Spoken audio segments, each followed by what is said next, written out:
গরম পড়ছে, তাই আমরা অনেক সময় ইফতারের সময় আমরা যারা বাইরে কাজ করি তারা অনেক সময় রাস্তার ধারে বিভিন্ন টাইপের আখের রস, শরবত এগুলো পান করে থাকি।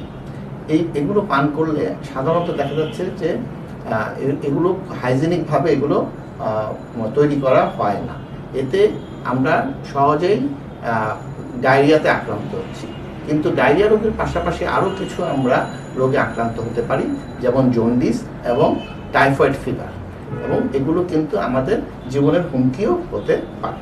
সেই ক্ষেত্রে অবশ্যই আমাদেরকে ওই সমস্ত খাবার পরিহার করা উচিত। Brought to you by the Acme Laboratories Limited.